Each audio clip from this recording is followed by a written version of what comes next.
ओम श्रीमद् वाल्मीकि रामायणे युद्धकांडे षट्त्रिंशः सर्गः। माल्यवान पर आक्षेप और नगर की रक्षा का प्रबंध करके रावण का अपने अंतःपुर में जाना। तत्तु माल्यवतो वाक्यम हितमुक्तं दशाननः न मर्शयति दुष्टात्मा कालस्य वशमागतः। दुष्टात्मा दशमुख रावण काल के अधीन हो रहा था, इसलिए माल्यवान की कही हुई हितकर बात को भी वह सहन नहीं कर सका। स बद्ध्वा भ्रुकुटिं वक्त्रे क्रोधस्य वशमागतः मर्षात् परिवृत्ताक्षो माल्यवन्तम् अथाब्रवीत्। वह क्रोध के वशीभूत हो गया, अमर्ष से उसके नेत्र घूमने लगे।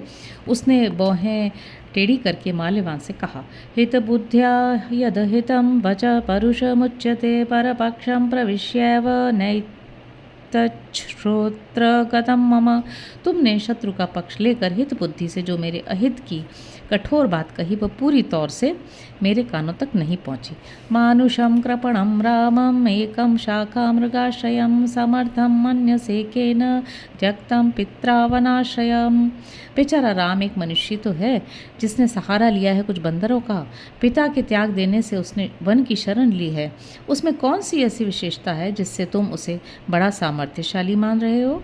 रक्षसामीश्वरं मां च देवानां च भयंकरं हीनं मां मन्यसे केन अहीनं सर्वविक्रमैः।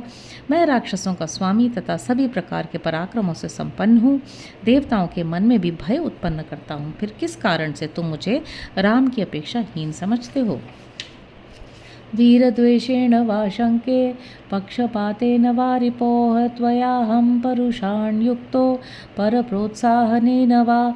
तुमने जो मुझे कठोर बातें सुनाई हैं उनके विषय में मुझे शंका है कि तुम या तो मुझ जैसे वीर से द्वेष रखते हो या शत्रु से मिले हुए हो, अथवा शत्रुओं ने ऐसा कहने या करने के लिए तुम्हें प्रोत्साहन दिया है। प्रभवन्तं पदस्थं हि परुषं को विभाषते पंडितः शास्त्र तत्वज्ञो विना प्रोत्साहनेन वा। जो प्रभावशाली होने के साथ ही अपने राज्य पर प्रतिष्ठित है, ऐसे पुरुष को कौन शास्त्र तत्वज्ञ विद्वान शत्रु का प्रोत्साहन पाए बिना कटु वचन सुना सकता है। आनीय च वनात् सीतां पद्महीनामिव श्रियं किमर्थं प्रतिदास्यामि राघवस्य भयादहम्। कमलहीन कमला की भांति सुंदरी सीता को वन से ले आकर अब केवल राम के भय से मैं कैसे लौटा दूं। वृतं वानरकोटिभिः ससुग्रीवं सलक्ष्मणं पश्य कैश्चिद होभिश्च राघवं निहतं मया। करोड़ों वानरों से घिरे हुए सुग्रीव और लक्ष्मण सहित राम को मैं कुछ ही दिनों में मार डालूंगा, ये तुम अपनी आंखों देख लेना। द्वंद्वे यस्य न तिष्ठन्ति दैवतान्यपि संयुगे सकस्मात् रावणो युद्धे भयमाहारयिष्यति। जिसके सामने द्वंद्व युग में देवता भी नहीं ठहर पाते हैं, वही रावण युद्ध में किससे भयभीत होगा। द्विधा भज्येयमप्येवं नत्नमेयं तु कस्यचित् एष मे सहजो द्रोषः स्वभावो दुरतिक्रमः। मैं बीच से दो टूक हो जाऊंगा पर किसी के सामने झुक नहीं सकूंगा। यह मेरा सहज दोष है और स्वभाव किसी के लिए भी दुर्लंघ्य होता है। यदि तावत् समुद्रे तु सेतुर्बद्धो यदृच्छया रामेण विस्मयः कोत्र येन ते भयमागतम्। यदि राम ने दैववश समुद्र पर सेतु बांध लिया तो इसमें विस्मय की कौन बात है जिससे तुम्हें इतना भय हो गया। सतु तीर्थ्वार्णवं रामः सह वानरसेनया प्रतिजानामि ते सत्यं न जीवन प्रतियास्यति।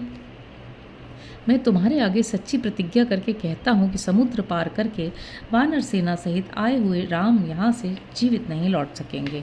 एवं ब्रुवाणं संरब्धं रुष्टं विज्ञाय रावणं व्रीडितो माल्यवान वाक्यं नोत्तरं प्रत्यपद्यत।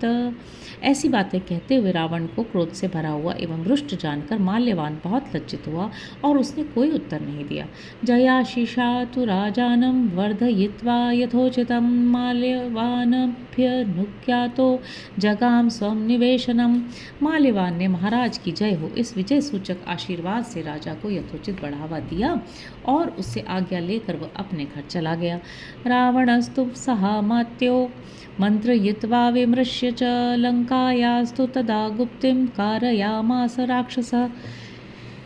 तदनंतर मंत्रियों सहित राक्षस रावण ने परस्पर विचार विमर्श करके तत्काल लंका की रक्षा का प्रबंध किया।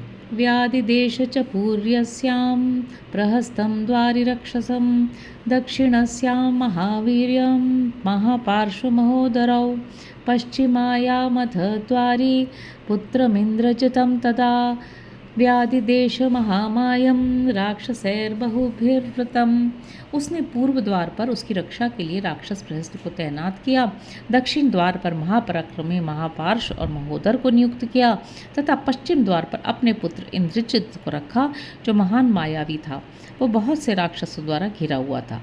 उत्तरस्यां पुरद्वारे व्यादिश्य शुकसारणौ स्वयं चात्र गमिष्यामि मंत्रिणस्तानुवाचः। तदनंतर नगर के उत्तर द्वार पर शुक और सारण की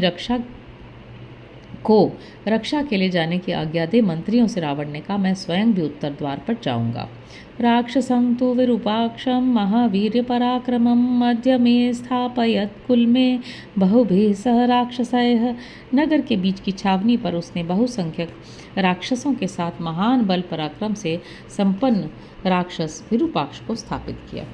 एवं विधानं लंकायां कृत्वा राक्षसपुंगवः कृतकृत्यमिवात्मानं मन्यते कालचोदितः। इस प्रकार लंका में पुरी की रक्षा का प्रबंध करके काल प्रेरित राक्षस शिरोमणि रावण अपने आप को कृतकृत्य मानने लगा। विसर्जयामास ततः समंत्रिणो विधानमाज्ञाप्य पुरस्य पुष्कलं जयाशिषा मंत्रिगणेन पूजितो विवेश सोऽन्तः पुरं रुद्धिमन्महत्। इस तरह नगर के संरक्षण की प्रचुर व्यवस्था के लिए आज्ञा देकर रावण ने सब मंत्रियों को विदा कर दिया और स्वयं भी उनके विजय सूचक आशीर्वाद से सम्मानित हो अपने समृद्धिशाली एवं विशाल अंतःपुर में चला गया। इत्यार्षे श्रीमद् रामायणे वाल्मीकि आदि काव्ये युद्धकांडे षट्त्रिंशः सर्ग। इस प्रकार श्री वाल्मीकि निर्मित आर्ष रामायण आदि काव्य के युद्धकांड में 36वां सर्ग पूरा हुआ। हरि ओम।